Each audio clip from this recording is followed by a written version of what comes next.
Cuaderno número 20 de Cristianisme y Justicia. Pobreza y exclusión social a cargo de Juan García Nieto, jesuita. Primer apartado, introducción. Nos estamos acostumbrando a las estadísticas que hablan del paro o del hambre. Nos estamos acostumbrando a que se nos hable de 8 millones de pobres en nuestro país. Nos estamos acostumbrando a las cifras mundiales del hambre. Nos estamos acostumbrando a considerar a nuestros ancianos como a seres inútiles. Nos estamos acostumbrando a todo tipo de economía sumergida.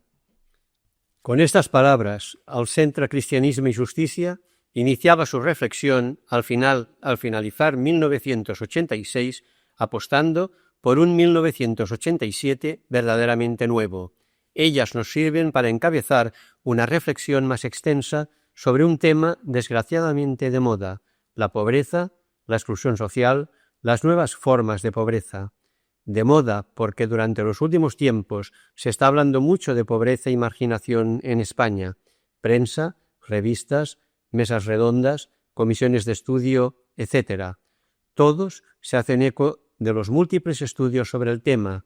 Tal vez a más de uno pueda molestarle tanta insistencia en poner de manifiesto algo que debería estar oculto. Otros pueden pensar que siempre es importante disponer de datos sociológicos más o menos fiables, bien sea por curiosidad científica, bien para justificar un ejercicio simplemente académico. Por suerte, no todo es tan frívolo. Son muchos los que se sienten interpelados, sea a partir de estos datos, sea a partir de las propias observaciones o vivencias, interpelados por una realidad que nos lleva a hacernos estas preguntas. ¿Qué hay detrás de tales críticas? ¿Cómo es posible que ese mundo de marginación y pobreza, de hambre física, de exclusión social, se haya instalado de forma permanente y creciente a nuestro lado? ¿Cómo es posible que este país, cuyo gobierno pretende ser admitido en el club de los 10 países más ricos del mundo, no sea capaz de dar una respuesta solidaria y eficaz a esa lacerante realidad de millones de personas condenadas a una marginación sin retorno? ¿No será un tanto exagerado hablar de pobreza en este primer mundo cuando sabemos lo que está ocurriendo en otras partes de la tierra, donde miles de hombres y mujeres, sobre todo niños, mueren de hambre cada día? En realidad, hablar de pobreza y de hambre en los países del tercer mundo no es, por desgracia, una tarea difícil. Bangladesh, India, Etiopía, el Chad y tantas regiones de África y de América Latina son testigos de la brecha cada vez más honda y ancha entre norte y sur. Sin olvidar esta realidad, no por más conocida, menos inquietante e interpelante, nos referimos ahora a la pobreza más cercana, tal vez demasiado olvidada o pretendidamente ignorada. Se trata de una pobreza muy concreta y que se expresa ya con un calificativo bien preciso: el cuarto mundo, o lo que es lo mismo, las múltiples y amplias bolsas de extrema pobreza incrustadas en el próspero primer mundo y que afloran de múltiples formas, excluidos de toda vida social, los ancianos, los adultos sin trabajo, jóvenes sin esperanza de futuro, situados ante un fácil deslizamiento hacia la desviación social y marginación en las ciudades y en el campo. Son los 8 millones en España, o los 30 millones en Europa, o los 33 millones en Estados Unidos. Lo que se pretende en este cuaderno no es, sin embargo, reproducir simplemente los datos y cifras que nos ofrecen los diferentes estudios o encuestas sobre la pobreza y marginación en el conjunto de España o en las diversas comunidades autónomas. Nuestro objetivo es, tal como ya se ha indicado, intentar responder a una serie de preguntas para poder comprender tanto el alcance de aquellos datos como, sobre todo, el sentido interpelante que ellos tienen para nuestra sociedad y para nuestra conciencia humana y cristiana. A título introductorio, sí que queremos dejar constancia en una primera parte de las magnitudes más importantes y significativas. Sin ellas, sería difícil comprender las consideraciones que vamos a hacer. Segundo apartado. Los datos también hablan. A. Los 8 millones. ¿Quiénes son? El mencionado estudio de Cáritas nos servirá, pues, de pórtico cuantitativo. 8 millones de pobres. Tal ha sido la conclusión global del grupo de investigación. Los criterios y los indicadores utilizados para llegar a esta cifra coinciden con los adoptados por la Comisión Europea para el estudio de la pobreza en la comunidad. Se consideran pobres a los individuos, familias y grupos de personas cuyos recursos materiales, culturales y sociales son tan escasos que están excluidos de los modos de vida mínimos aceptados en el Estado miembro en el que viven. Una persona, una familia, un grupo se encuentra bajo el umbral de la pobreza en el momento en que sus ingresos son inferiores a los ingresos medios de la sociedad en que vive. 8 millones de españoles se encuentran en esta situación. De estos, 4 millones están en situación de pobreza severa, de extrema precariedad, y se encuentran tanto en las zonas urbanas marginales como en las zonas rurales deprimidas. Desde luego, esta situación de pobreza no se explica si no es desde las situaciones de desigualdad social. Efectivamente, mientras tan solo un 10% de las familias españolas acumulan un 40% de la renta, un 21,6% de las familias, las más pobres, tan solo disponen de un 7% del total de los ingresos. Según los datos que nos ofrece el estudio de Cáritas, esta desigualdad significa, de hecho, que los ingresos de un 20% de las familias en las zonas urbanas analizadas no superan las 12.500 pesetas mensuales por persona, lo que para una familia media de 4 miembros significa menos de 50.000 pesetas al mes. Este 20% de familias con ingresos por debajo del umbral de la pobreza se encuentra en ciudades de más de 250.000 habitantes. Extrapolando estos datos al resto de los núcleos urbanos con zonas de marginación, ese 20% asciende a un 25% del total de las familias del país. En este sentido, con un cálculo moderado, se puede afirmar que alrededor de unos 8 millones de españoles se encuentran en situación de pobreza, de los cuales aproximadamente la mitad, unos 4 millones, se encuentran en situación de pobreza severa con unos ingresos mensuales inferiores a 10.000 pesetas por persona. Si se tiene en cuenta que en estos hogares urbanos el ingreso medio real es de 10.109 pesetas y de 8.734 pesetas en las áreas rurales y que el considerado mínimo necesario asciende a 19.525, eso significa que los hogares situados por debajo del umbral de la pobreza están viviendo con unos ingresos de tan solo un 52% de lo que necesitan para cubrir de un modo suficiente sus necesidades mínimas. Estos son los datos globales más significativos que nos ofrece el estudio de Cáritas. Posteriormente, el Gobierno, a través del Instituto de Estudios Laborales, ha llegado a conclusiones más alarmantes. Según datos oficiosos, serían 10 millones de españoles los que se encuentran en situación de necesidad.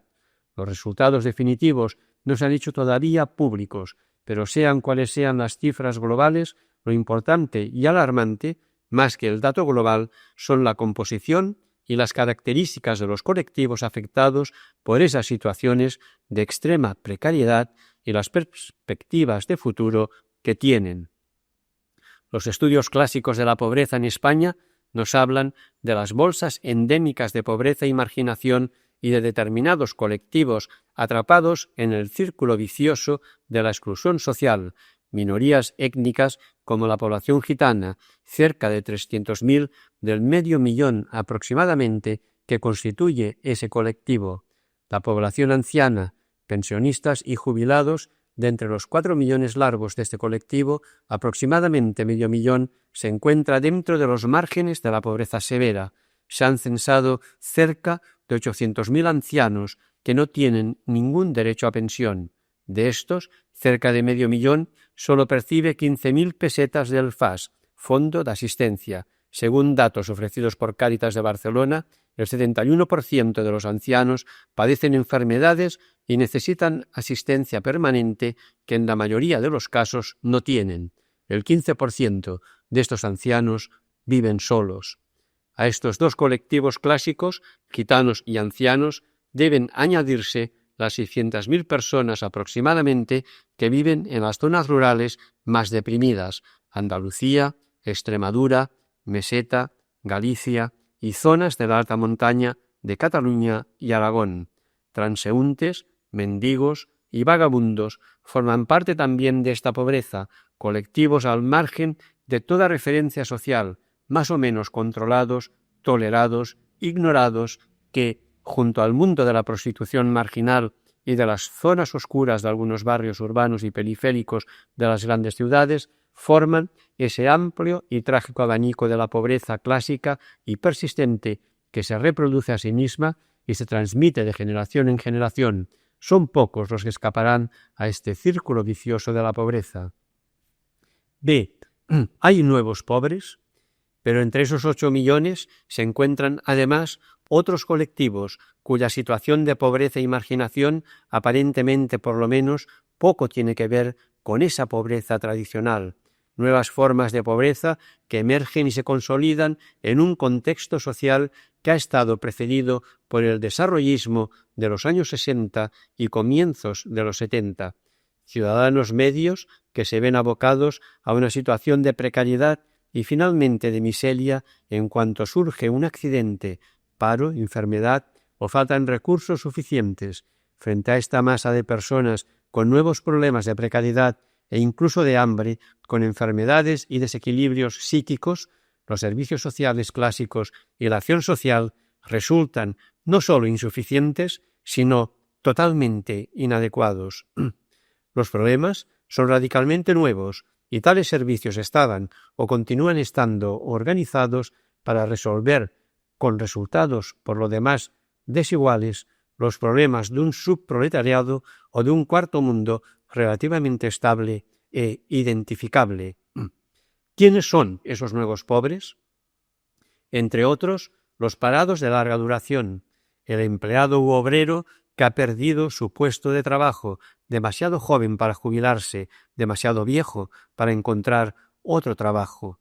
El joven o la joven que a sus 24 años todavía no ha encontrado un trabajo estable, si es que ha podido trabajar.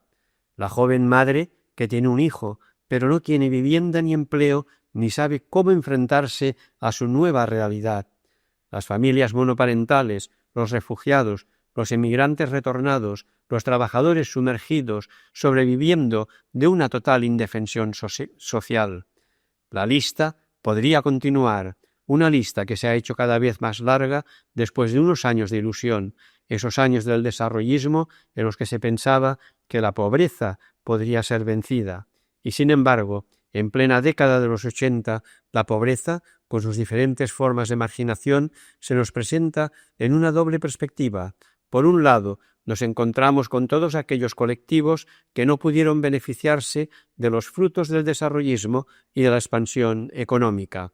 Ese cuarto mundo persistente y marginado, fuera del sistema, atrapado, como decíamos, por el círculo vicioso de la pobreza. Por otro lado, aquellos han sido víctimas de la misma expansión, aun habiendo participado en ella, y que hoy se encuentran rechazados. Unos y otros se encuentran en situación de pobreza no sólo por el hecho de no tener o tener menos, sino por el hecho de ser rechazados por el sistema. Esta hipótesis nos llevará más adelante a una conclusión. La distinción entre pobreza tradicional y nueva pobreza es una falsa y peligrosa distinción. Ningún experto en prospectiva se hubiese atrevido a imaginar al comenzar la década de los 70 que 15 años más tarde asistiríamos a huelgas de hambre contra el hambre en los países del primer mundo, zonas de Andalucía, Casco Viejo de Barcelona, Liverpool, Lorena en Francia, sur de Italia, emigrantes turcos en la rica Alemania, millones de jóvenes en toda Europa, sobre todo en las zonas más prósperas, sin trabajo, por citar solo unos ejemplos. ¿Cuántos son y dónde están esos nuevos pobres? No es fácil llegar a una cuantificación precisa, pero sí es posible, igual que hemos hecho refiriéndonos a la pobreza clásica persistente, aportar los datos más significativos sobre los llamados nuevos pobres. Los datos nos vienen básicamente ofrecidos por la relación que existe entre paro y pobreza. C. Se rompe la frontera entre paro y pobreza. Hace tan solo 10 o 15 años, estar parado era una excepción. En condiciones muy duras, con jornadas largas y bajos salarios, con nulas garantías sindicales, había trabajo para todos, y si no, siempre estaba la solución de emigrar a algún país europeo o a otras zonas del país. Se decía entonces que el paro no era más que la consecuencia de ciertos ajustes friccionales de la división internacional del trabajo. Tarde o temprano se encontraba trabajo. En todo caso, la búsqueda sería de corta duración y en la casi totalidad de los casos se podía percibir un subsidio. El parado no era un pobre o un marginado. Cierto que también existía el paro encubierto, tras el que se escondían situaciones de extrema precariedad, subocupación en el campo, emigración forzada, bajísimas tasas de actividad femenina, etc. Los costes sociales de aquel aparente pleno empleo fueron sin duda muy elevados. La realidad actual ha cambiado dramáticamente en los últimos años. De una tasa de paro que no superaba el 3%, eso era lo tolerable, hemos llegado al 21,5% según los datos de la encuesta de población activa del primer trimestre de 1987. Esto quiere decir que se ha superado en 1987 el listón de los 3 millones sin trabajo, exactamente según la misma fuente 3.011.800, 3.011.800. Esta realidad nos retrotrae a las situaciones más oscuras del siglo pasado y de los primeros 30 años del actual, cuando las sucesivas crisis del sistema dejaban periódica o cíclicamente a miles de hombres y mujeres sin trabajo. La teoría del ejército de reserva funcionaba cronométricamente. En esos momentos, la frontera entre paro y pobreza deja de existir, y eso precisamente es lo que está ocurriendo ahora, pero con factores agravantes. Por un lado, el ciclo se está alargando más de lo previsto y por otro, se nos dice que el tipo de paro actual tiene un carácter estructural y nos vamos a tener que acostumbrar a convivir con él. Muchos de los parados actuales ni siquiera pertenecen ya al ejército de reserva, entran dentro de la categoría de los marginados sin retorno, los trabajadores adultos a los que nos referíamos anteriormente, expulsados del mercado de trabajo, difícilmente encontrarán trabajo. Los jóvenes en búsqueda de su primer empleo ven pasar los años, los mejores años de su vida, y sobre ellos se va acumulando el desengaño, la sensación de inutilidad, la desviación social, el sinsentido de la vida. Dicho con otras palabras, la situación de la persona sin trabajo en estos momentos se ha transformado para centenares de miles de hombres y mujeres en un peligroso deslizamiento hacia la pobreza y la marginación. Los parados de larga duración. Por lo que se refiere a los parados de larga duración, basta recordar que de los 3 millones de parados que había al finalizar el primer trimestre de 1987, el 56% llevan más de 2 años buscando trabajo, 1.686.000. De estos, el 67% tienen entre 25 y 45 años. Muchos de ellos, más de la mitad, hace más de 2 años que están en paro. Por otro lado, la mayoría de los parados de larga duración, algo más del 70%, está constituida por los colectivos menos preparados culturalmente, analfabetos, sin estudios o solo estudios primarios. Estos parados de larga duración prácticamente no tienen ningún tipo de seguro de desempleo. Todo ello permite afirmar que los parados de larga duración se encuentran al borde de situaciones de extrema precariedad. Datos ofrecidos por el INEM de 1985 confirman que a medida que aumenta el tiempo de desempleo, disminuye la intensidad en la búsqueda de trabajo como consecuencia del desánimo. A partir del tercer año de paro se advierte un serio deterioro del nivel de vida que se manifiesta en la reducción de los gastos de alimentación.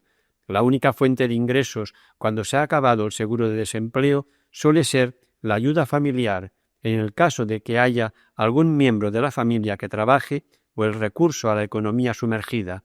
En algunos casos, Es el principio de una situación de pobreza y extrema precariedad familiar. El hambre física deja de ser una excepción. Un estudio reciente del Consejo Catalano Balear de Cáritas acaba de poner de manifiesto la imparable marginación en la que están cayendo los nuevos pobres, es decir, las personas que antes de la crisis económica que estalló en 1973 estaban considerados como obreros de clase modesta. Gran parte de ellos se quedaron en su día sin trabajo, han consumido el subsidio de paro y ahora no tienen más remedio que acudir a los servicios sociales de Cáritas. Uno de los datos más significativos sobre las familias a las que hace referencia este estudio es el tiempo que llevan sin un ingreso fijo. Casi la mitad están sin trabajo desde hace más de 4 años. Una cuarta parte lleva entre 2 y 4 años y el 23% entre 4 meses y 1 año. El informe dice que el 66% de las familias estudiadas que no tienen ningún ingreso fijo presenta problemas de salud y conductas anormales, siendo frecuentes la prostitución, delincuencia o drogodependencia y alcoholismo. Igualmente significativo y en el mismo sentido que el estudio de Cáritas es el diagnóstico hecho por Acció Solidària contra l'Atur, Acción Solidaria contra el Paro de Barcelona, en su último informe de marzo de 1987. En dicho informe se nos ofrecen los siguientes datos. Del total de solicitudes hechas para solucionar situaciones límite provocadas por el paro, el 80% corresponde a cabezas de familia que han perdido el puesto de trabajo hace más de 1 año, entre 1 y 4 años. De estas familias, el 25% se encuentra con problemas de hambre física. Las otras necesidades se reparten entre recibos de alquiler, agua o luz impagados o a punto de desahucio. Solo el 14,4% solicitaba herramientas de trabajo. Los jóvenes sin trabajo. Decíamos que el otro colectivo dramáticamente proclive a formas de pobreza y de exclusión social a causa del paro es el de los jóvenes sin trabajo o todavía en búsqueda de su primer empleo.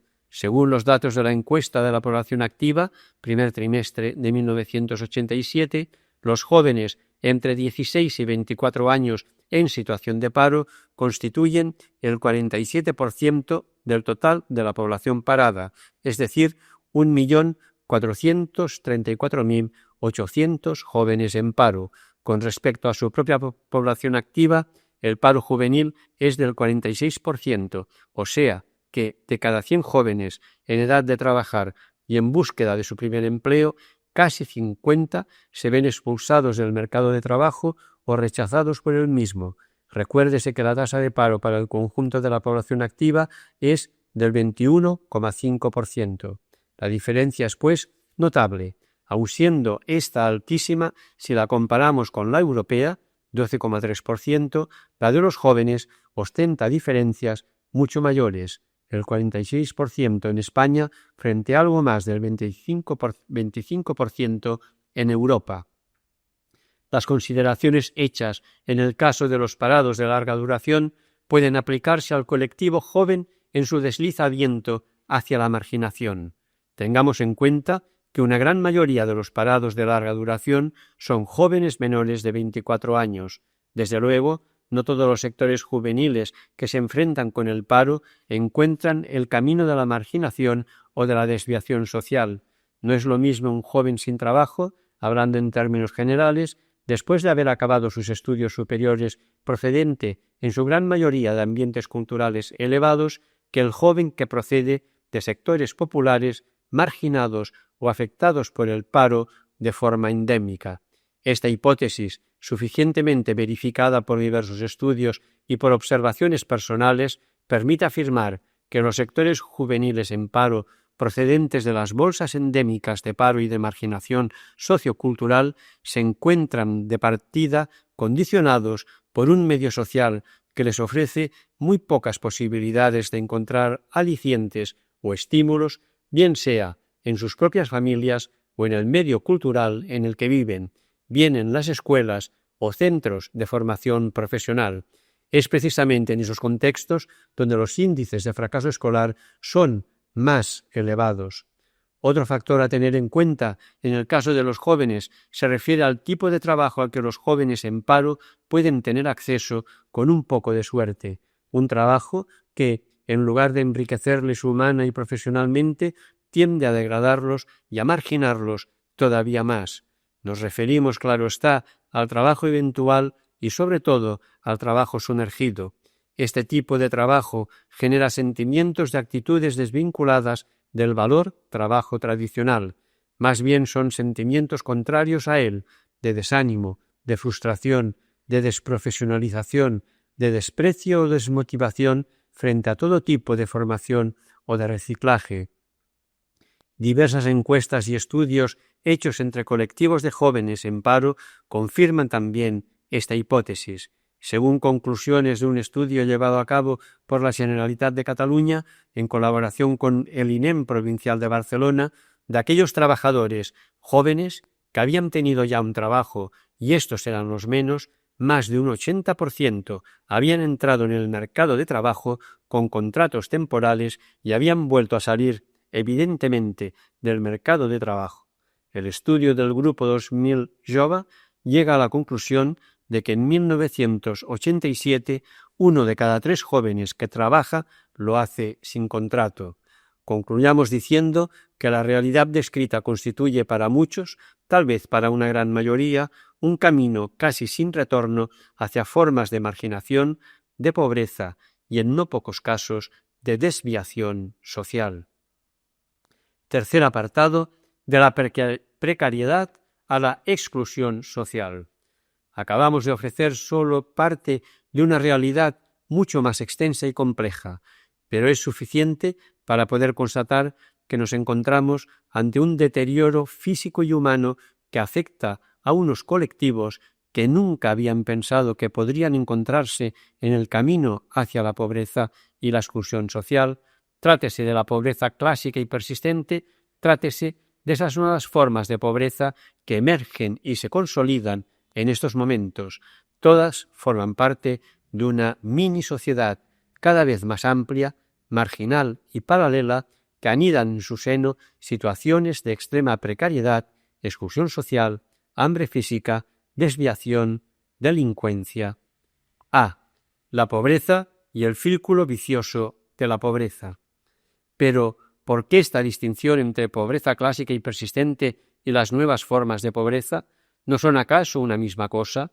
Es importante responder a estas preguntas. Según sea la respuesta, podrá optarse por un tipo u otro de acción en la lucha contra la pobreza. En realidad, la pobreza tradicional o persistente ha sido objeto de numerosos estudios teóricos y sobre ella se ha tratado de actuar a través de las diferencias políticas asistenciales o de servicios sociales con más o menos éxito.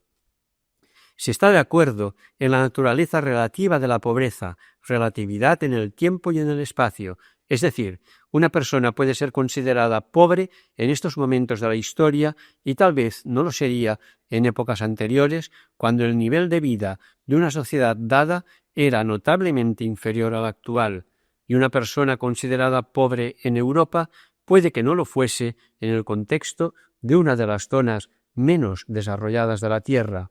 Se está también de acuerdo en la naturaleza multidimensional de la pobreza, es decir, se está de acuerdo en que no puede ser considerado de la misma forma el hecho de la pobreza persistente y el hecho de percibir una renta débil en un momento dado o de forma coyuntural. En efecto, la persona pobre, tal como ha sido entendida tradicionalmente, acumula una serie de desventajas o de situaciones de precariedad: vivienda desprovista de todo tipo de comodidades, incluso con características de absoluta insalubridad e inhabitabilidad, caso de barracas o chabolas o pisos de los cascos antiguos de las grandes ciudades, salud deficiente, analfabetismo, ausencia de cualificación profesional, debilidad social, irregularidad e incertidumbre en la percepción de ingresos monetarios, dependencia asistencial, marginación social y cultural, etc. Nos encontramos, pues, ante un fenómeno de acumulación de circunstancias que concurren en los diversos casos de pobreza, pero más allá del fenómeno de acumulación, es decir, de la concentración de situaciones de precariedad en una misma persona, familia o grupo social, existen también mecanismos a través de los cuales se instala como algo permanente la interdependencia de cada una de las situaciones de precariedad, causa en definitiva de su misma reproducción, el llamado círculo vicioso de la pobreza. La pobreza reproduce pobreza. Nos encontramos en una situación de carencias concretas en una familia o en un grupo social. El ambiente social se desarraiga, agresividad, desequilibrios afectivos, despreocupaciones y malos tratos, con especial incidencia en mujeres y niños. Cada uno busca su salida: alcohol, abandono familiar. Los hijos conforman su personalidad en esta situación y buscan su solución fuera de casa, en las pandas, delincuencia, drogas. El efecto escolar es negativo: faltas de asistencia, retraso, fracaso, abandono de las escuelas. Desde estas situaciones, los hijos reinician el proceso al que sus padres habían llegado. Desde pequeños van a la mendicidad, recogida de residuos, ventas ambulantes. El círculo vicioso de la pobreza se cierra. Cada vez hay menos posibilidades de romperlo. Más aún, la interdependencia de los factores causantes de esta situación se acumulan y necesariamente se transmiten de una generación a otra. En los hogares más desheredados, los hijos se transforman en constantes testigos de la angustia vivida por sus padres. ¿Podrán vivir ellos de otra forma? El futuro se les presenta fatalmente similar a lo que están experimentando. Imposible cualquier proyecto de formación personal que les facilitaría salirse de la marginación y precariedad que han mamado desde la infancia. Por supuesto que esta pobreza se manifiesta de múltiples maneras, desde el total desarraigo de la sociedad, mendicidad constante, delincuencia, prostitución, etc., como únicas formas de subsistencia, hasta precariedad crónica, hambre, degradación humana, aislamiento del entorno social. Vemos, pues, que la pobreza persistente se halla sometida en el actual sistema socioeconómico y cultural a unas reglas difíciles de quebrar. Nos encontramos ante la consolidación creciente y estructural de una sociedad dual, inherente al sistema, formada, de un lado, por los pobres persistentes y los nuevos pobres, y de otro, por la sociedad establecida. Vamos a referirnos enseguida a esto. Antes, sin embargo, es menester precisar todavía algo más, lo que queremos decir al hablar de nuevas formas de pobreza, de nuevos pobres. Lo hemos dicho ya, nuevos pobres, nuevas formas de pobreza son los términos para designar a las diversas formas de precariedad surgidas fundamentalmente a raíz del paro masivo que se ha hecho presente durante la última década en los países desarrollados. Imposible, sin embargo, definir con precisión lo que son esas nuevas formas de pobreza, dada su complejidad y las múltiples formas y circunstancias en que se manifiestan. Más que intentar ofrecer una definición teórica, es más útil acercarnos a la realidad que emerge, sea imperceptiblemente, sea de forma dramática y masiva. Eso es lo que hemos pretendido hacer al aportar datos específicos sobre los dos colectivos más afectados por el paro masivo, los parados de larga duración y los jóvenes sin trabajo, es decir, personas o familias enteras acostumbradas a una estabilidad en el trabajo se encuentran, de forma súbita, expulsadas del mercado de trabajo o obligadas a refugiarse en la economía sumergida o en la simple dependencia de la asistencia social. Recordemos que se trata de colectivos que no provienen del círculo vicioso de la pobreza o del desarraigo social. Hasta hace poco disponían de ingresos estables, aunque fueran modestos, y ahora, repentinamente, a causa de una reconversión o de una simple regulación o de una flexibilización de plantilla, etc., se ven envueltos, casi sin darse cuenta, en un proceso de marginación sin retorno con síntomas muy precisos: degradación en las condiciones de la vivienda, problemas de salud, depresión, droga, alcoholismo, cáncer. quiebras familiares, pérdida de toda esperanza para escapar de la nueva situación, recurso sistemático a la asistencia social, pérdida del estatus social, es el camino abierto hacia la exclusión social. Se trata en realidad de un amplio catálogo de personas que no se limita necesariamente a los parados de larga duración y a los jóvenes sin trabajo, madres solteras aisladas, trabajadores eventuales en constante rotación, profesionales autónomos a quienes se les han cerrado las puertas del mercado laboral, personas adultas o prejubiladas y sin ningún tipo de subsidio, etcétera, etcétera. Tan distinta es esta nueva forma de pobreza de la pobreza clásica, de la pobreza de toda la vida. B. Una falsa distinción, pobreza clásica persistente y nuevas formas de pobreza. Es necesario plantearnos este interrogante por una razón muy sencilla. En realidad, la experiencia nos empieza a demostrar que los nuevos pobres no lo son más que de forma transitoria, o bien logran escapar de la situación en que se encuentran si tienen suerte, o bien se hunden irremisiblemente en el fatalismo, en el aislamiento, engrosando el colectivo de pobres persistentes y quedando así atrapados en el círculo vicioso de la pobreza. En este sentido, cabría hablar de diferentes estadios de pobreza, no de diferentes tipos. Es decir, las nuevas formas de pobreza generadas por la crisis actual no constituyen un fenómeno distinto de la gran pobreza, la pobreza del desarraigo social. El primer estadio, esencialmente monetario, daría paso a los siguientes estadios multidimensionales de la pobreza clásica, a la marginación, al desarraigo total. Hacer estas precisiones es importante de cara a encontrar respuestas, tanto para comprender y luchar contra las nuevas formas de pobreza, como para intentar romper, si es posible dentro del actual sistema, el círculo vicioso de la pobreza persistente. Pero intentemos ya responder a nuestras preguntas iniciales. ¿Qué hay detrás de esos datos? ¿Cómo es posible que un mundo de marginación y pobreza, de hambre física, de exclusión social, se vaya instalando de forma permanente entre nosotros y de una forma mucho más agresiva y masiva que hace unos pocos años? ¿Ha de ser necesariamente así? Cuarto apartado: el mercado total y la consolidación de la sociedad dual. Mercado total, sociedad dual, dos términos que son imprescindibles para entender el significado y el alcance de nuestro cuarto mundo, de las viejas y nuevas formas de pobreza. A. Del mercado total al darwinismo social. Mercado total es la regla suprema de nuestro sistema económico, social, político y cultural. Nada escapa al mito del mercado total como técnica social. El neoliberalismo actual toma en serio de una manera completamente nueva y dogmática la idea del automatismo del mercado. Las crisis actuales, se argumenta, no son consecuencia del automatismo del mercado, sino de una implantación insuficiente de ese mismo automatismo del mercado. La realidad debe adaptarse a las necesidades del mercado. El mercado es una institución perfecta. Lo que hace falta es solamente imponerlo en términos totales y perfectos.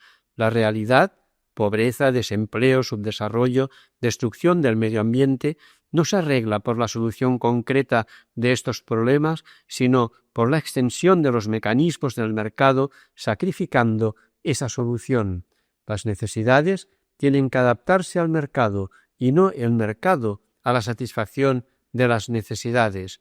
La extensión agresiva del mercado y la destrucción o debilitamiento decisivo de todos los grupos que podían ejercer resistencia se transforma en el objeto de una técnica social. Esta tiene la doble dimensión de una política estructural y de la represión policíaca. Al aparecer la resistencia en contra del mercado total como causa de todos los problemas de una realidad concreta, surge un principio sectarista que lleva a una dualización maniquea del mundo entero. La institución mercado llega a ser la sede de la perfección. En nombre de su perfección absoluta, la institución tiene que ser impuesta sin piedad. No hay ninguna razón racional para la existencia de crisis y para la resistencia, porque el mercado jamás puede ser la causa de la crisis. Pero nadie puede ser hombre sin tener las posibilidades concretas para vivir.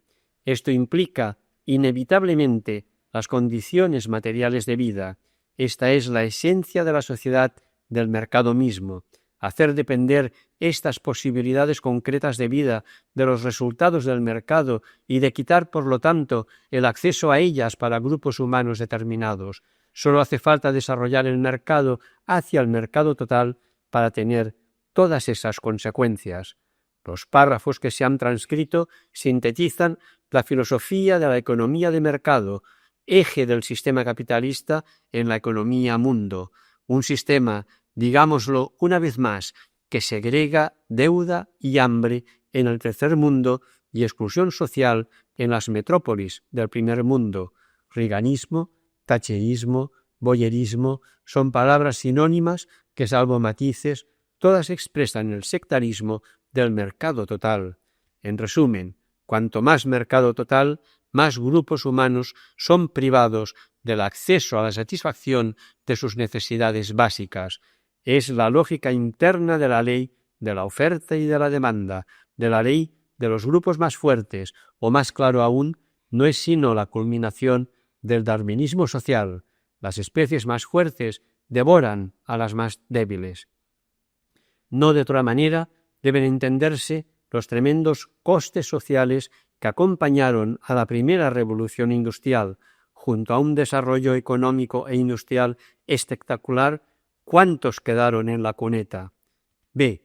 Los costes sociales del avance tecnológico. ¿Quién se beneficia? Hoy nos encontramos ante otro espectacular avance económico protagonizado por la innovación tecnológica tanto en el campo de la industria como en el de la biotecnología aplicada a la agricultura, en el de los servicios informatizados, etc. Es una realidad bien conocida y no es este el momento para hablar de ella. Basta tener presente, y nos limitamos solamente a los países principales del primer mundo, entre los que nos encontramos nosotros, que las elevadísimas tasas de paro son proporcionales en buena medida a las inversiones en nuevas tecnologías que destruyen puestos de trabajo.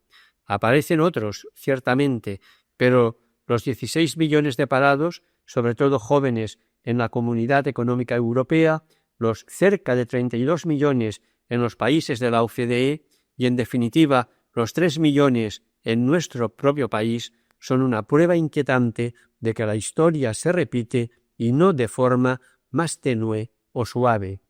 Organismos internacionales tales como la OIT, Organización Internacional del Trabajo, nada sospechosos de alarmismos frívolos, nos advierten que hasta por lo menos el año 2060 vamos a continuar con esas elevadas tasas de desocupación.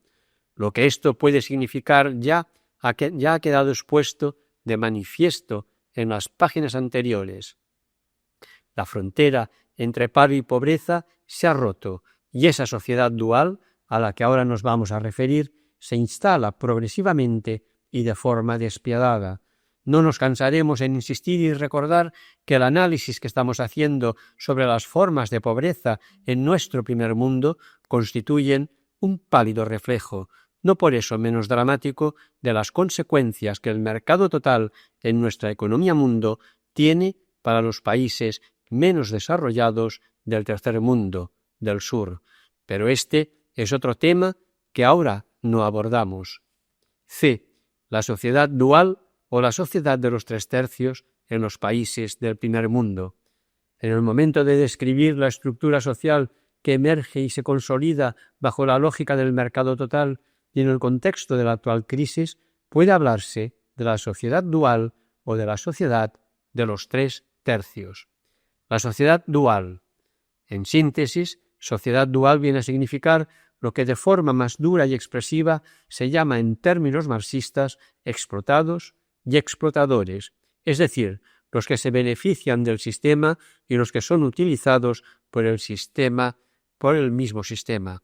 Hablar, pues, de sociedad dual equivale a hablar de sociedad clasista, aunque con las debidas cautelas exigidas por las mutaciones que experimentan los diversos grupos sociales y el mismo mercado de trabajo en el actual contexto de cambios tecnológicos y culturales.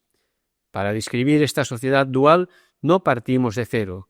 Los datos aportados anteriormente son ya en sí mismos ilustrativos y de ellos se desprende de forma clara lo siguiente. Primero, por un lado, se desarrolla y consolida una sociedad económicamente integrada, con una competitividad y agresividad crecientes, con un gran dinamismo y capaz de ofrecer bienestar y estabilidad en rápido aumento, pero que a su vez exige mayor sumisión a los principios e incluso a las reglas de juego establecidas por el sistema, el mercado total y el control social autoritario. Esta parte integrada de la sociedad alberga a sectores sociales aparentemente muy diferentes que van desde las élites económicas, políticas y sociales hasta los trabajadores y asalariados con un empleo relativamente seguro y estable. En el conjunto de estas capas sociales, de este sector primario, de esta clase, se da una cierta homogeneidad en aspiraciones, en mentalidad, en formas de consumo. Segundo, en el otro lado, en la otra vertiente de la sociedad, emergen y se van consolidando junto a los sectores históricamente marginales y excluidos las nuevas bolsas de pobreza, desde los parados, tal como ya han sido descritos en líneas anteriores, hasta los trabajadores en precario, los sumergidos, los universitarios proletarizados o los que eligen la marginación al adscribirse a una de las muchas subculturas, bien sea en un sentido negativo, droga, desviación social, delincuencia, bien en su sentido positivo y creativo, formas alternativas de convivencia, de consumo o producción, etc., o bien los sectores que quedan excluidos y marginados simplemente por razón de sexo, etnia o edad, amplios sectores femeninos, inmigrantes, refugiados, exiliados, jóvenes, jubilados. Evidentemente, el círculo vicioso de la pobreza se acomoda a las nuevas situaciones. Por eso podemos hablar de cultura dual, de hábitat, vivienda dual, de escuela, enseñanza dual, de oportunidades duales. Y en este sentido se endurecen, de hecho, las barreras institucionales que imposibilitan o hacen muy difícil la movilidad social para sectores cada vez más amplios de la sociedad. Los grupos sociales tienden a cerrarse en sí mismos y en sus privilegios. Los corporativismos se manifiestan de forma agresiva e insolidaria. La sociedad de los 3/3. Cuando se habla de la sociedad de los 3/3 con palabras distintas, viene a decirse casi lo mismo que cuando se habla de sociedad dual. Es el lenguaje anglosajón utilizado por las corrientes socialdemócratas no marxistas y que ahora se ha puesto también de moda en nuestro país. Según esta teoría, el actual modelo de desarrollo económico ha provocado profundos cambios sociales que se han materializado en una división de la sociedad occidental en 3 estratos, modificando en parte el esquema clásico marxista de una sociedad dividida entre explotados y explotadores. Primero, el primer tercio de la sociedad, el más pequeño numéricamente, está constituido por los sectores de la clase dominante, económica y política, principal beneficiaria de los logros del sistema, puestos de trabajo fijos y bien remunerados, alta cualificación profesional, tanto en el sector público como en el privado.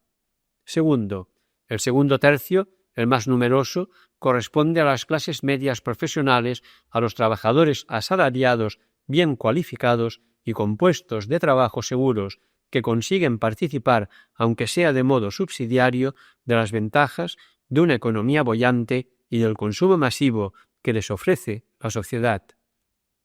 Y tercero, el tercer tercio corresponde a un sector en aumento en el que se encuentran, además de los pobres clásicos y persistentes, atrapados ya en el círculo vicioso de la pobreza, los trabajadores en paro de larga duración, sin subsidio, sumergidos, jóvenes sin trabajo, muchos pensionistas y jubilados, etc. Dicho con otras palabras, el ámbito de los marginados de hoy, de ese tercer tercio, reactualiza el concepto de lumpenproletariado utilizado por Marx y Engels. La esfera del pauperismo cobija, por último, el sedimento más profundo de la sobrepoblación relativa, prescindiendo de vagabundos, delincuentes, prostitutas, en suma, del proletariado en harapos propiamente dicho. Esta capa social consta de 3 categorías. En primer lugar, personas aptas para el trabajo. En segundo lugar, huérfanos e hijos de pobres. Estos son candidatos al ejército industrial de reserva. En tercer lugar, personas degradadas, envilecidas, no aptas para el trabajo, y las víctimas de la industria, mutilados, enfermos, viudas, etc. No estamos haciendo ciencia ficción. Cuando hace 4 años hablábamos del tipo de sociedad que se preveía como algo ya más o menos consolidado para finales de la década de los 80, nos atrevíamos a afirmar que la composición del mercado de trabajo tendiría a estructurarse de la siguiente manera: un 20% de personas bien situadas, bien remuneradas, con puestos de trabajo fijos, un 50% de personas con trabajos más o menos eventuales, con escasa cualificación profesional, sometidas, en no pocos casos, a una penosa rotación y a una inseguridad casi constante. Por fin, un 30% de trabajadores sumergidos o en paro, sometidos al proceso de marginación y de exclusión social. Entre estos destacarían los trabajadores adultos en paro de larga duración y, sobre todo, los jóvenes. Esta alarmante realidad está confirmada por los hechos y por los datos que se han ido poniendo de manifiesto a lo largo de las páginas anteriores. Expertos de organismos internacionales a los que nos hemos referido en más de una ocasión, OIT, OCDE, contemplan este fenómeno como algo irreversible, a no ser que se opte por unas políticas ocupacionales y de distribución de la renta radicalmente diversas a las que hoy están en vigor en los países de la Comunidad Europea, entre los que, por supuesto, nuestro país no es una excepción, ni ninguna de sus comunidades autónomas. En realidad, la lógica del mercado total, llevada a la práctica hasta sus últimas consecuencias por el thatcherismo, tiene como objetivo mantener satisfecho a un 70% de la población, a sabiendas que al 30% restante se le condena a la pobreza y a la exclusión social. ¿Podremos escapar nosotros a esta lógica? Los datos son los datos, y a pesar de afirmaciones retóricas en sentido contrario, la práctica de las élites políticas y sociales de este país no dan la impresión de tomarse en serio el reto de la pobreza y de la exclusión social a que se encuentran enfrentados 8 millones de españoles, sobre todo jóvenes, ese tercer tercio inquietante, olvidado y condenado a la exclusión. Pero no todo debe darse por perdido. Quinto apartado: luchar y vencer la pobreza. A. ¿Quiénes son los sujetos históricos en la lucha contra la pobreza? Mucho se ha hablado de la crisis del sujeto histórico, es decir, de la crisis del movimiento obrero y sindical. En este sentido suele decirse que las mutaciones socioculturales que afectan a la actual sociedad industrial y a la postindustrial que se avecina han provocado el aburguesamiento e integración de la clase obrera en el sistema. No vamos a entrar ahora en esta vieja y repetida polémica. Evidentemente que a lo largo de la historia, en el seno mismo de las organizaciones obreras, ha habido flecos de aburguesamiento, de corporativismos, etc. Pero desde sus orígenes, el movimiento obrero fue siempre la expresión de los peor tratados por el sistema, de los excluidos. Las circunstancias actuales no son las de hace medio siglo. La clase obrera y sus diversas formas de expresión sindicales y culturales han sufrido mutaciones importantes, y algunas de ellas, sin duda, han sido la causa de que trabajadores instalados o amenazados por la pérdida del puesto de trabajo se refugiasen en actitudes corporativas e incluso no solidarias. Y ello ha sido utilizado para orquestar campañas de desprestigio hacia el sindicalismo por parte de algunos sectores interesados en ello. El movimiento sindical continúa siendo, sin embargo, y salvo excepciones, el instrumento de defensa de las situaciones límite en que se encuentran los trabajadores amenazados por la crisis y el paro. Ello no quiere decir que esta tarea sea fácil para el movimiento sindical, precisamente porque los sectores más marginados, sea porque han sido expulsados del mercado de trabajo, sea porque no han tenido acceso a él, como es el caso de los jóvenes, se encuentran alejados de las estructuras sindicales. Esta realidad, junto con otros aspectos socioculturales inherentes al mundo de la pobreza y de la exclusión social, permite afirmar lo siguiente. Primero, las personas o grupos sociales atrapados por el círculo vicioso de la pobreza y que forman parte de los más marginados y excluidos sociales, con escasas o nulas referencias al orden o sistema social, en la práctica carecen de conciencia colectiva de su propia situación. Segundo, en consecuencia, se encuentran sin voz ni expresión colectiva para defender sus derechos y hacer oír por sí mismos su propia situación. Tercero, ello provoca, en no pocos casos, actitudes de aislamiento, fatalismo, frustración y demás marginación. Cuarto, aquellos que se han calificado de nuevos pobres, es decir, que no provienen del mundo de desarraigo social, sino que son las víctimas de las situaciones de crisis y de paro, tal como se ha descrito anteriormente, poco a poco van deslizándose hacia esas mismas actitudes de aislamiento y exclusión social. Estas características, descritas muy esquemáticamente, no son una simple especulación. El estudio de Cáritas al que se hizo referencia al comienzo de este cuaderno lo confirma de sobras. A nosotros nos sirven para responder al interrogante que nos planteábamos. ¿Quiénes son los sujetos históricos en la lucha contra la pobreza?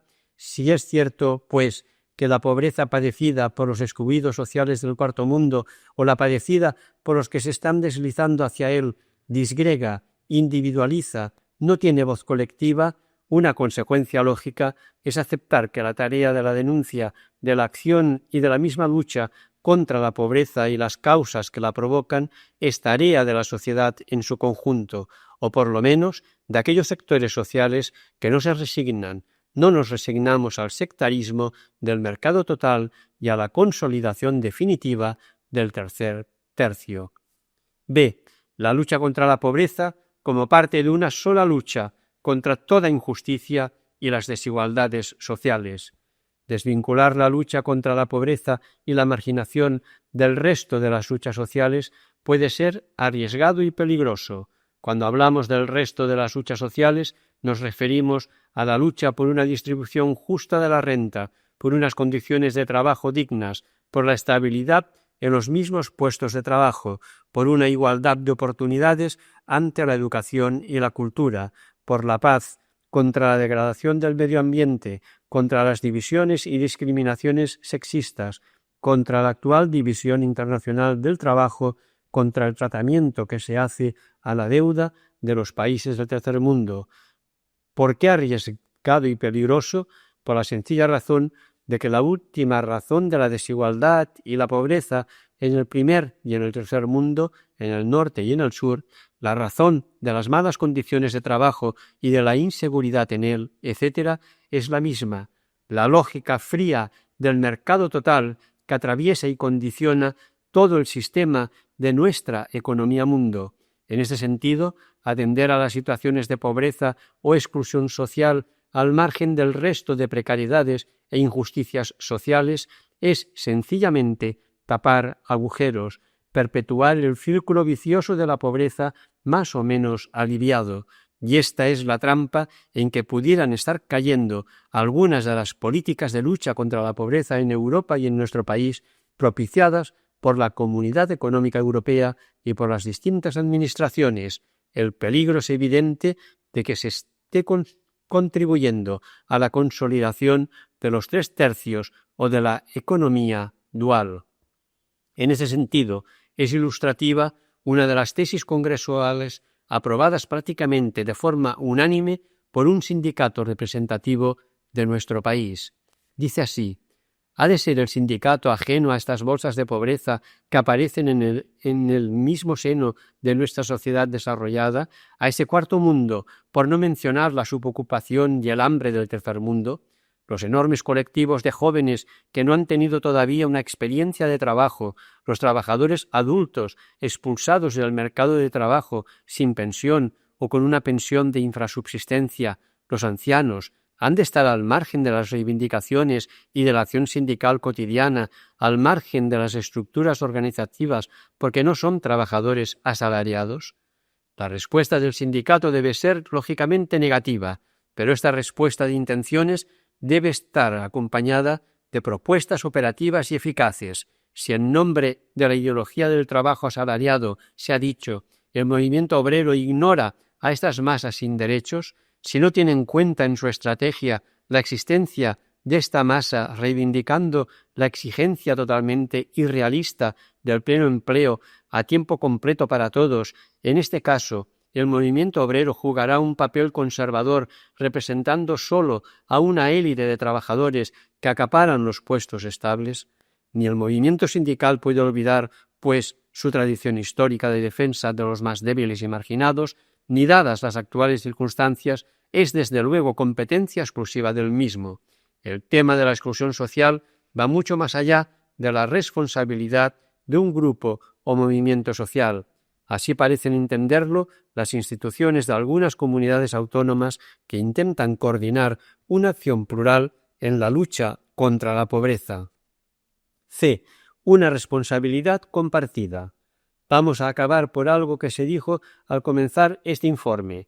Decíamos que las pobrezas severas y las situaciones de exclusión social que se padecen en el seno de nuestras sociedades desarrolladas no pueden entenderse si no es desde las situaciones de desigualdad. Dicho con palabras claras, para que haya muchos ricos en un país como el nuestro, es necesario que haya muchos pobres.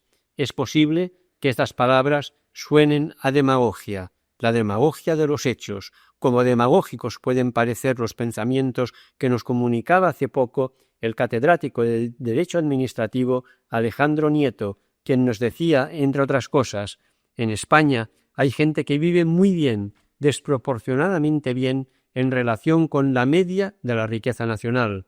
El lujo es ostentoso y el nivel de consumo elevadísimo. Los restaurantes caros, que florecen en cada esquina, son inaccesibles para quienes no hayan reservado su mesa con antelación. Tampoco hay entradas para los espectáculos masivos y selectos sin que nadie se preocupe de su precio. Cuanto más caros, más llenos. ¿Cómo es esto posible?, se pregunta Alejandro Nieto. La respuesta es muy sencilla. No se trata de un milagro indígena, sino de una fórmula elemental conocida desde que el mundo es mundo. Para que haya muchos ricos en un país pobre, basta con hacer simultáneamente muchos pobres que compensen con sus ayunos las comilonas de aquellos. Estas desenfadadas pero realistas afirmaciones nos invitan a retomar uno de los puntos centrales que hemos tratado de exponer en este cuaderno. Para que una parte de la sociedad pueda vivir bien, muy bien, sociedad dual, es necesario que la otra parte lo pase mal, muy mal, o lo que es lo mismo, el tercer tercio debe ser mantenido más allá de los márgenes de la exclusión social, bien controlado, sin posibilidades de expresarse colectivamente, sin protestar, sin que se sepa dónde está, y eso sí, arropado con alguna ayuda que otra para aliviar su situación, pero sin pasarse y sin que pueda escapar a tal situación. Lo inquietante del caso es que este razonamiento encuentre justificaciones ideológicas e incluso científicas, como cuando se afirma repetidamente que la creación de riqueza comporta mayor bienestar para toda la sociedad y que, por lo tanto, hay que dedicarse a ella sin perder efectivos en la asistencia social. Se trata de una forma de pensar que está presente tanto en los sectores conservadores de la sociedad como en no pocos de los que se califican de progresistas, y se olvida que la llamada marginación es una explotación colectiva de los salvados, de la quema sobre los que están con el agua al cuello. Hablando en plata, hemos de convenir que todos los que no estamos marginados explotamos a los marginados. El malestar de estos es el precio colectivo de nuestro bienestar. Acabamos de reproducir unas lúcidas palabras de Jaume Llorés. No menos lúcidas son las conclusiones a las que llega al hablarnos de la necesaria relación de dependencia que existe entre marginación y explotación. ¿Cómo los no marginados explotamos a los marginados? Primero, por el modelo de crecimiento económico que ha escogido nuestro país, como si fuera una fatalidad y que es compartido en el fondo por casi todas las fuerzas políticas. Los marginados pagan el coste de nuestro relativo o no tan relativo poder adquisitivo. La segunda causa de la explotación reside también en el modelo de política social utilizado. Los presupuestos generales del Estado y de las otras administraciones hablan por sí solos. La necesaria prioridad a la asistencia social se pinta al óleo. Aquí, todos los que tenemos nos beneficiamos de otras prioridades. En un tercer nivel se produce una elección cívica y no política. El factor de voluntariado social en nuestro país es mucho más bajo que el de otros países llamados civilizados y con problemas sociales menos graves. Nuestra cultura, en resumen, no nos conduce a la solidaridad. Se trata, pues, de una responsabilidad compartida, o mejor, de una falta de responsabilidad solidaria de todos los estamentos e instituciones de la sociedad. Seguro que las administraciones tienen culpa, pero no olvidemos que pactamos con ellas para que exploten en nombre nuestro, y ellas cambiarían solo si nosotros, explotadores anónimos, se lo exigiésemos de veras. Sexto apartado, consideraciones finales. El objetivo de este cuaderno no era tanto llegar a conclusiones operativas como ofrecer una serie de consideraciones capaces de hacernos comprender el significado y el alcance de la pobreza y la exclusión social entre nosotros. Pero al hilo de lo dicho en los párrafos anteriores, una responsabilidad compartida, queremos dejar constancia de los siguientes aspectos que podrían ayudar a posteriores debates. En ningún caso los presentamos como conclusiones definitivas. Primero, en el conjunto del país y de sus instituciones, tanto políticas como culturales, cívicas o religiosas, salvo excepciones, se vive como si no existiese un mundo periférico en constante crecimiento. Se vive prescindiendo de que existen amplísimos sectores de población excluidos socialmente, ignorando que en este país hay hambre y que es un hecho la sociedad dual. Segundo, en general, no se acepta que en definitiva la causa de la aparición y crecimiento de este mundo periférico de excluidos sociales se encuentra en la lógica fría y despiadada del mercado total, la economía de mercado a tope. Tercero, nosotros pensamos en cambio que el camino para vencer y combatir la pobreza y la exclusión social debe encontrarse en cambios sociales muy profundos que van desde un modelo de crecimiento distinto al actual hasta medidas drásticas de solidaridad, distribución del trabajo y de la renta, asignación básica universal, acompañada por intensos programas de educación y de cultura solidaria. Cuarto, dentro de las estrategias globales indicadas en el número anterior, existen estrategias complementarias, mientras tanto que deben contemplarse como inmediatas y urgentes. La estrategia de previsión, de servicios y asistencia social, la práctica del voluntariado, etc. Es necesario denunciar cómo, a pesar de que las administraciones afirmen lo contrario, se están reduciendo las prestaciones de ayuda social porque no son rentables a las exigencias del mercado total. En todo caso, tales estrategias deben ir acompañadas por la promoción de la conciencia colectiva de todos los grupos marginados. Y quinto, de esta tarea nadie se escapa, precisamente porque se trata de una responsabilidad compartida. Hemos hablado de la responsabilidad sindical, de los movimientos cívicos y culturales, de las instituciones religiosas y, sin duda, de las administraciones. Para acabar, las indicaciones que se acaban de hacer, por supuesto, no agotan las líneas de reflexión y de acción en la lucha contra la pobreza y la exclusión social. Los que están ya en esta lucha saben muy bien de la complejidad de esta tarea y saben, sobre todo, que de nada sirven los análisis sociológicos, las encuestas, los proyectos administrativos, si no existe una identificación personal y vital con el que sufre, con el que no tiene palabra, con el excluido social. Esta es la única pasión política que que puede ser eficaz. Hasta aquí el cuaderno 20 de Cristianisme y Justicia.